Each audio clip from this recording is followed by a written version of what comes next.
I'd like to introduce David. He is from Shepherd Springs, and he was at the town hall 2 months ago, I believe. 3 months ago, maybe. No, someone else was. Oh, okay.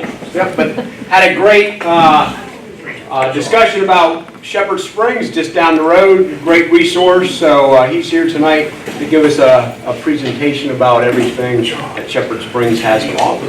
Please welcome David. Thank you very much.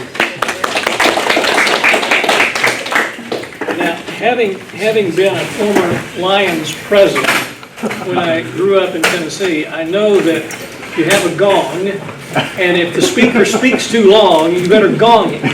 But if you need to gong me, make sure you gong me, Chris. Okay. Again, I'm David Rogers, and I'm the interim executive director at Shepherd Spring. I used to be on the board at Shepherd Spring about 8 years ago, and the former executive director left last year and went to Ellicott City for a leadership role, and the board asked me to come back and be the executive director, and I said I would for 1 year. So my clock is ticking a little bit. But one of the things that I told them that I would do at that point is I would try to reach out more into the communities of Washington County and make sure that a lot more folks knew about Shepherd Spring than they know now. I live in Frederick, and I'm trying to introduce Shepherd Spring to a lot of folks in Frederick.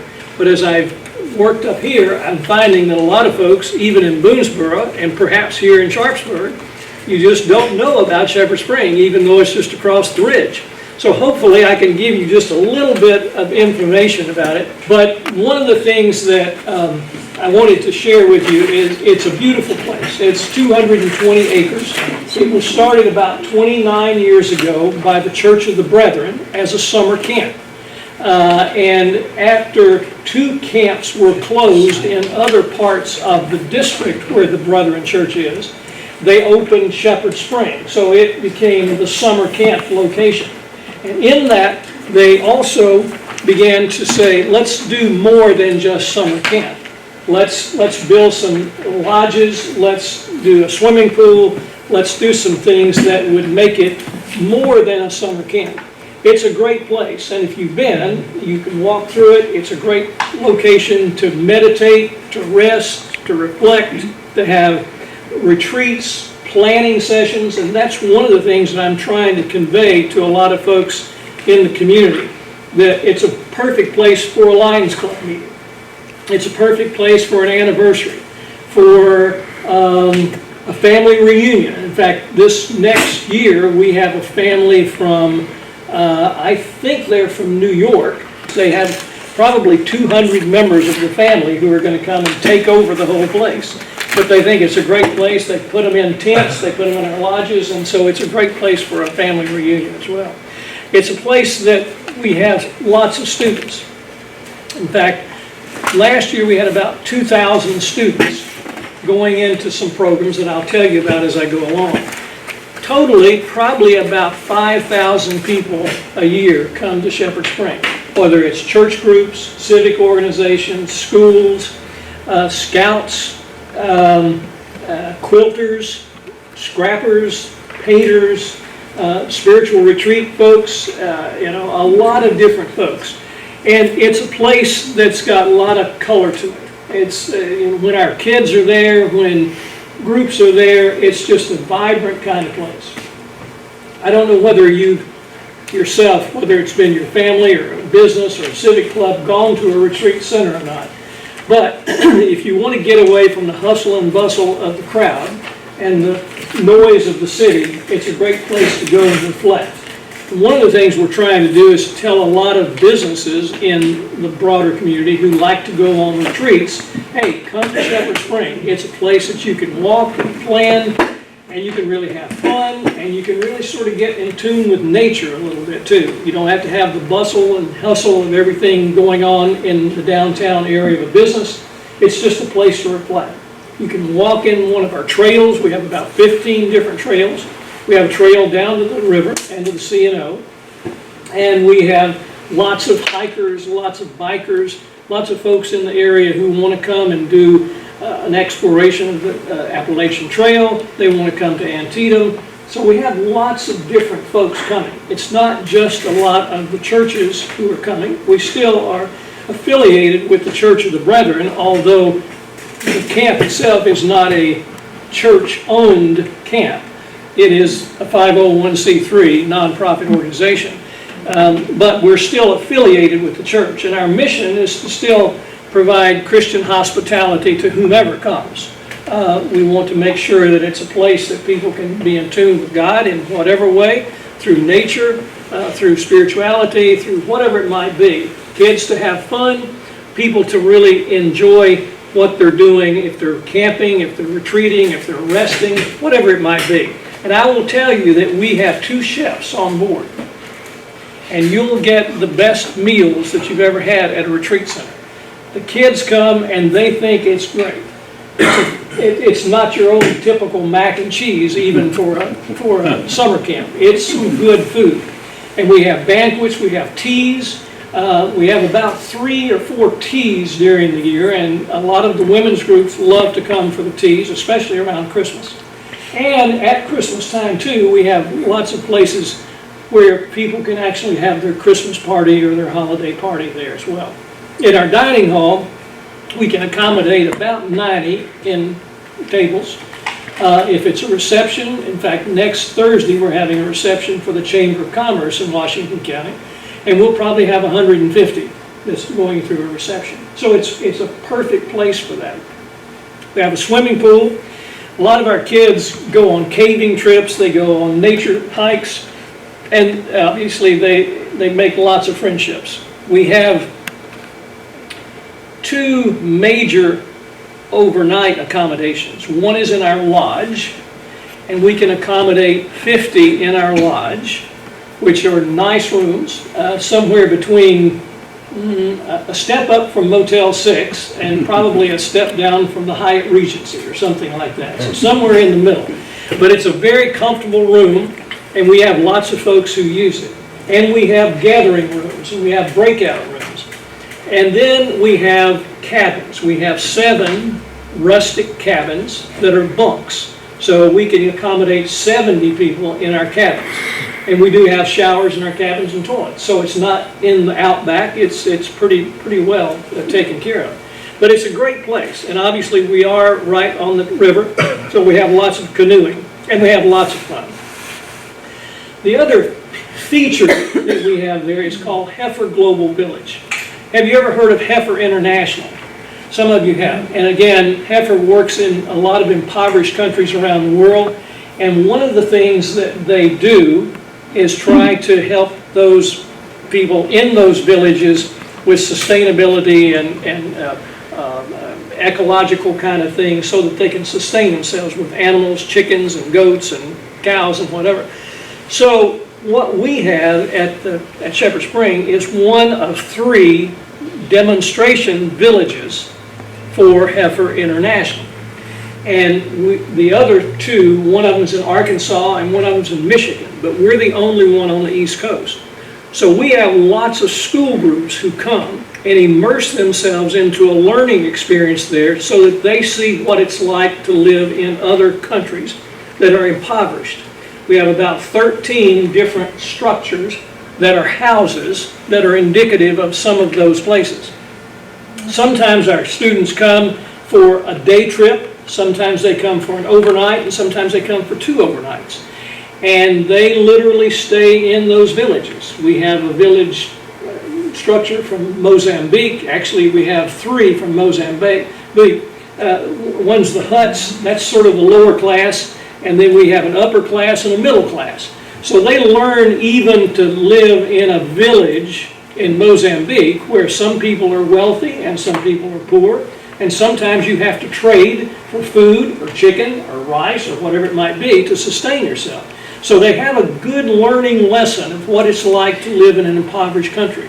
We have a village from Kenya, Thailand, Tibet, and so it's a great demonstration village. Right now, we have more students coming from private schools than we do from public schools. And one of the things that we're seeking is that a lot of civic clubs a lot of businesses can help sponsor a class to go to the village. A lot of times in public schools, you don't have that margin of extra money for buses and those kind of things. And so a lot of times we're trying to reach out to the community and say, would you like to send the 6th grade from Boonesboro Elementary School or Middletown, or whatever it might be. We have a lot of private schools, but some of them are able to pay the fees that we have a little bit more than public schools. But it's a great program, and like I say, we had about 2,000 this past year. The other program we have is called Road Scholar. Some of you are familiar with Elder Hostel. This is the new name for the Elder Hostel program, and actually it's a traveling group for senior adults who are very active and want to do lots of different things around the world. The folks who come to our place are interested in hiking, biking, canoeing, Civil War, Antietam, Harper's Ferry, all those kind of things. And so they come and stay with us, and we help them during that particular time. We don't do the program itself. They actually bring the program with them. We help facilitate that. Again, they bike, they do whatever. The other part is groups and retreats. And obviously that's where we get some of our revenue, because we have to generate some revenue from our overnight stays. We have business planning groups, again, civic groups, youth groups, scouts, lots of folks coming in. And so we're always interested in telling you and others in the community, if you're involved in a civic group, another civic group, or a business, or a class, or anything like that, a special interest group. Some of you may be quilters, or some of you may be collectors, or part of the Sierra Club, or whatever that might be. We've got the place for folks to stay. A lot of people say, well, okay, how do you operate? Well, we depend on volunteers. We have 220 acres, and we have 2 maintenance people. Now, that's a hard thing to do with 2 maintenance people. So we depend on a lot of volunteers for our mowers, people who can come and help us with our trails and help replenish the trails and those kind of things. So if in fact you want to do a civic group, Chris from the Lions Club, pull together some folks, call me, we'll have a trail for you to do whatever to. So we're always looking for volunteers. We obviously depend on individuals and congregations for donations, and businesses to partner with us on lots of different things. And then we also depend on the fees and the rentals that we get from renting our piece. As I told you, we're a member of the Chamber of Commerce. This year we've partnered with the YMCA on our day camps, so we'll have lots of Y kids as well. I'm always looking for other speaking opportunities. So if you're connected with another group and you say, hey, we need a speaker, ask me to come. I'd love to do that. We're looking for, again, volunteer groups, new groups. We're doing some campus renovation. One of the things we want to do is try to winterize our cabins. Again, we have 7 cabins that are great cabins, but they're not winterized. So that's one of the projects that we're looking for, because that extends our stay. We can get more folks in the earlier spring and the later fall, but we need to winterize them a little bit more. That's sort of where we are. There's lots of things to do. Again, if you come during the summer, you might get wet, because we're always splashing in the pool, having a great time like that. But we would love to host you. You know, if the Lions Club wants to come out sometime, we'd love to have you. If the Historic Society wants to do that, we'd love to do you. You know, we've got the space, we've got breakout space, and we can do just about anything you need. I will guarantee you that if you have lunch with us, or breakfast or dinner, you'll get a good lunch and dinner. You were there before, so you understand it. Yeah, we 2 groups here. Yeah. All right. I didn't get donged, so I guess I'm okay. But I would ask if there's any questions that you might have. Yes? What are the room rates for the lodge? It depends on the size of the group, and it depends on the season that you're in. So I would have to sort of defer to say, you know, it's affordable, but it depends on the season. It's somewhere in the, I would say, from 80 to 110 or something like that. Again, part of that has to do with if I'll have to tell you this, when you come to Shepherd Spring, because of who we are, we're a nonprofit group, we're not a hotel. But legally, we have to rent you a room with a meal, or otherwise we have to pay tax on a tourist, kind of thing. So we have to put together a price that it covers that. So, but it also depends on the size of the group as well. Because again, if you have 20 in the group, then we put it together as a package, then each of the rates are a little bit different than it would be just for 10 in the group or something like that. How about a cabin? How much, a cabin, would that vary too? Yeah, it would vary too. Again, the cabins are bunks, and obviously they're not as expensive in terms of rental as the lodge. But again, that depends on the number of people that you have in it. We've got accommodations for 10 in each of the cabins. Generally, what we do too is, if you have a group of students, let's say this is the boys' cabin, that's the girls' cabin. Some people, like for instance, the family that I was talking about, they're putting one family in this one family in that one, and whatever. So it depends on the configuration of the group.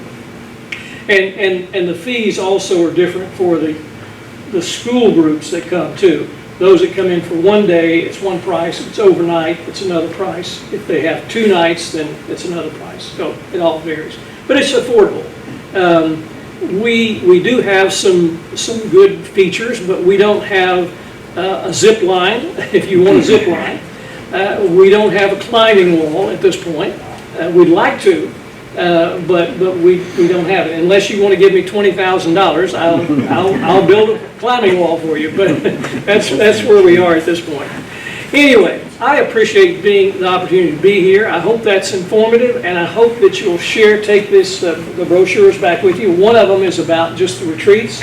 One of them is about summer camp. In fact, we still are taking kids for summer camp. So if you have a son, daughter, a niece, nephew, grandchild, sign them up for camp. It'll be a fun experience. So. Is there a clear path down to the river? Well, it's a trail down to the river, yeah, and then we have a little portable bridge that goes over the canal and that kind of stuff. So, well, thank you very much, Chris, and folks, I appreciate you.